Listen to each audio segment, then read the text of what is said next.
Good morning students. बेटा, आज हम आपको पढ़ाई लिखाई के महत्व के बारे में एक कहानी पढ़ाएंगे, जिसमें हमें बताया गया है कि पढ़ाई लिखाई कभी भी किसी भी उम्र में काम आ जाती है, इसलिए हमें इसके महत्व को समझना चाहिए। बहुत समय पहले की बात है, एक बूढ़ा व्यापारी था। उस व्यापारी का रोहित नाम का एक बेटा था, जो बहुत ही सीधा साधा था। दुनियादारी की तो उसे जैसे आती ही नहीं थी। व्यापारी को हमेशा यही चिंता सताती रहती थी कि उसके मरने के बाद उसका बेटा अकेला कैसे जीवन यापन करेगा, अर्थात कैसे आगे का जीवन जिएगा।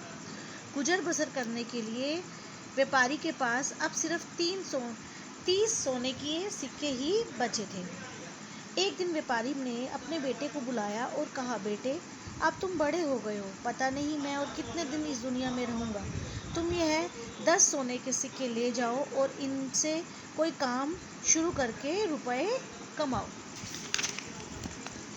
रोहित बहुत समझदार था। वह पढ़ना चाहता था तथा कुछ सीखकर मेहनत से रुपए कमाना चाहता था, पर पिता के सामने यह सब कहने की उसकी हिम्मत नहीं हुई।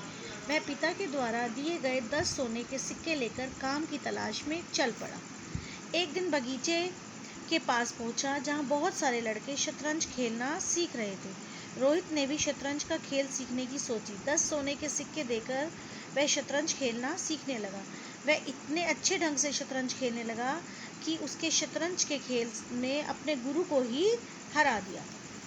जब उसकी शिक्षा समाप्त हुई तो वह उदास हो गया, क्योंकि वह खाली हाथ अपने पिता के पास नहीं लौटना चाहता था।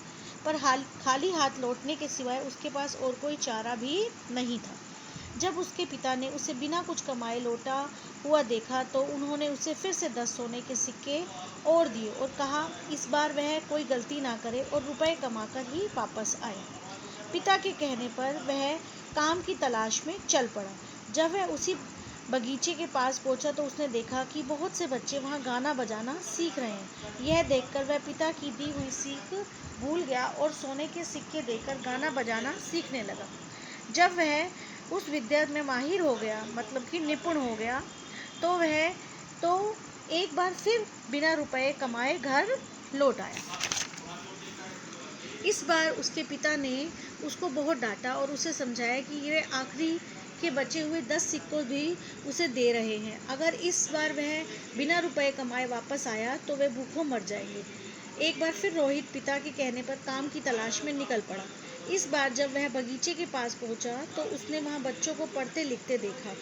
उससे रहा नहीं गया और वह भी सिक्के देकर पढ़ना लिखना सीखने लगा।